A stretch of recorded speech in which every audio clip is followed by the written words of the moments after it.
திருப்பரங்குன்றம் மலை தீபத்தூணில் தீபம் ஏற்ற பிறப்பிக்கப்பட்ட உத்தரவுக்கு எதிரான தமிழ்நாடு அரசின் மேல்முறையீட்டு மனு மீதான விசாரணை துவங்கியிருக்கிறது.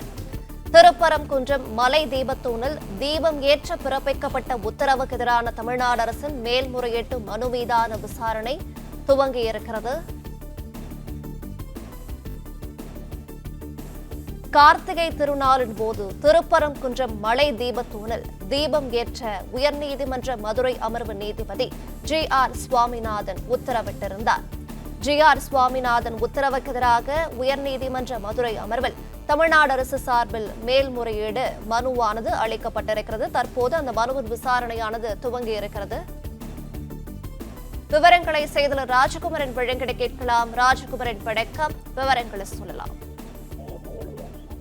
திருப்பரங்குன்றம் கோவிலினுடைய தீபத்தூணிலே விளக்கேற்றுவதற்கான, அதாவது கார்த்திகை தீப திருநாளின் பொழுது தீபம் ஏற்றுவதற்கான பிரச்சனை தொடர்பான வழக்கு விசாரணை தொடர்ந்து நடைபெற்றுக் கொண்டிருக்கின்றது.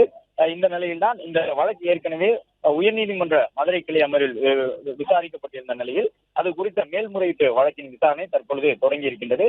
திருப்பரங்குன்றம் மலை தீபத்தூணில் தீபம் ஏற்றுவதற்கு பிறப்பிக்கப்பட்ட உத்தரவுக்கு எதிரான தமிழ்நாடு அரசினுடைய மேல்முறையீட்டு மனுவாக இது விசாரிக்கப்படுகின்றது. கார்த்திகை திருநாளின் பொழுது திருப்பரங்குன்றம் மலையினுடைய தீபத்தூணிலே தீபம் ஏற்றுவதற்கு உயர்நீதிமன்றத்தினுடைய மதுரை அமர்வு நீதிபதி ஜி.ஆர். சுவாமிநாதன் உத்தரவு பிறப்பித்திருந்தார்.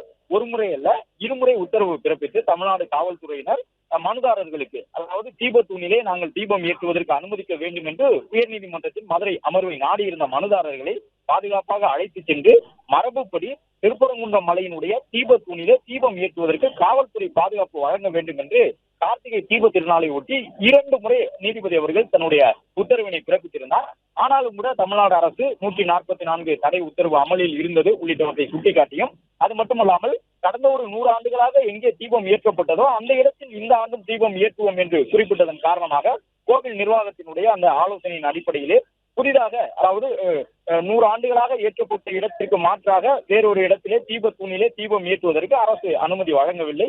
இந்த நிலையில்தான் அதை நீதிமன்ற அவமதிப்பு வழக்காக நீதிபதி அவர்கள் எடுத்துக்கொண்டிருந்தார். அதற்கு எதிரான ஒரு மேல்முறையீட்டு மனுவாக இது முறையீடு செய்யப்பட்டிருக்கின்றது. மதுரை அமர்வில் செய்யப்பட்டிருக்கக்கூடிய இந்த மேல்முறையீடு வழக்கினுடைய விசாரணை தொடங்கி இருக்கின்றது. கார்த்திகை திருநாளின் பொழுது திருப்பரங்குன்றம் மலையினுடைய தீபத்தூணிலே தீபம் ஏற்றாமல் அவமதித்து விட்டதாக மனுதாரர்கள் தரப்பிலே ஏற்கனவே வாதங்களை முன்வைத்திருந்தார்கள். அது மட்டுமல்லாமல் புதிதாக இல்லாத ஒரு நடைமுறையை கொண்டு வர முடியாது, 100 ஆண்டுகளாக இல்லாத நடைமுறையை திடீரென்று கொண்டு வர முடியாது, அது தீபத்தூணே அல்ல என்ற ஒரு கருத்தை எல்லாம் பொதுவெளியில் தமிழக அமைச்சர்களும் சொல்லியிருந்தார்கள். தமிழ்நாடு அரசு தரப்பில் நீதிமன்றத்தில் ஆஜராகியிருந்த வழக்கறிஞர்களை பொறுத்தவரை 100 ஆண்டுகளாக இல்லாத ஒரு நடைமுறையை இப்பொழுது கொண்டு வர வேண்டும் என்று சொல்வதனுடைய நோக்கம் என்ன என்ற ஒரு கேள்வியினை எழுப்பியிருந்தார்கள். தமிழக அரசு சார்பிலே தலைமை வழக்கறிஞர் பி.எஸ். ராமன் விசாரணை ஆஜராகி இருக்கின்றார்.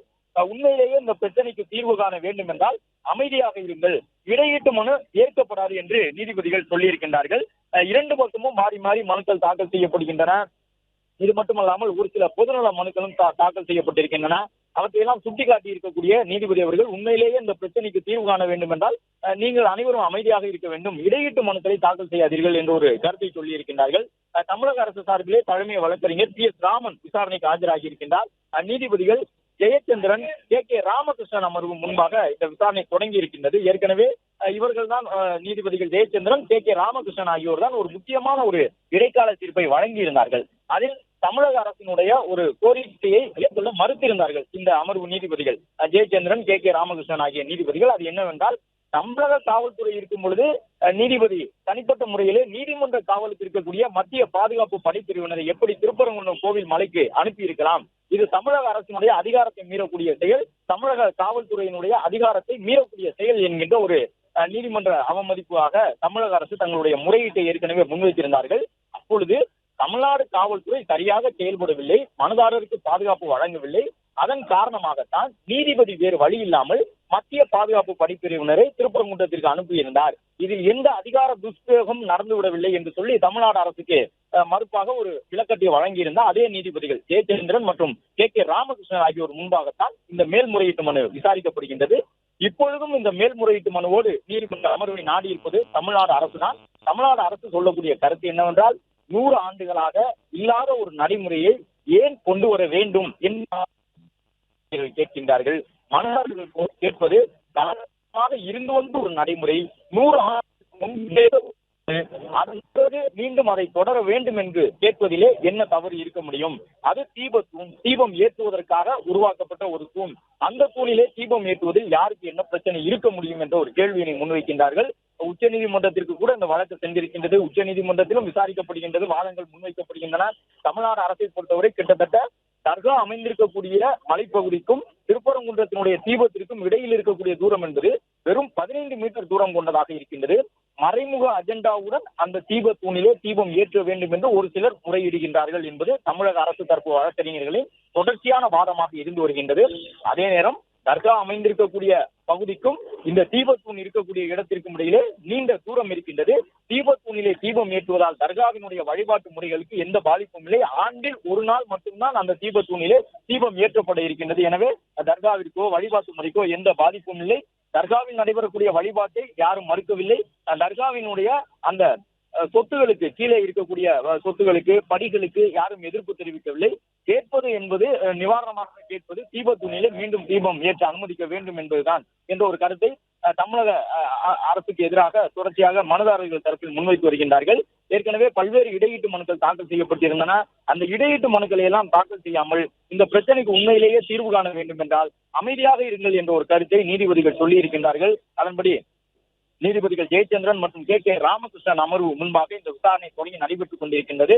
ஏற்கனவே தமிழ்நாடு அரசுக்கு எதிராக ஒரு முக்கியமான கருத்தினை சொல்லியிருந்தார்கள் இந்த நீதிபதிகள். நாம் ஏற்கனவே குறிப்பிட்ட தமிழ்நாடு காவல்துறைக்கும் அந்த சிஐஎஸ்எஃப் என்று சொல்லப்படக்கூடிய மத்திய பாதுகாப்பு படைப்பிரிவினருக்கும் இடையே ஒரு அதிகார மோதலாக திருப்பரங்குன்றம் பிரச்சனை எழுந்திருந்தது. தமிழ்நாடு காவல்துறை தான் சட்டம் ஒழுங்கு தொடர்பாக பாதுகாப்பு பணியை தமிழகத்திலே மேற்கொள்ள முடியும்.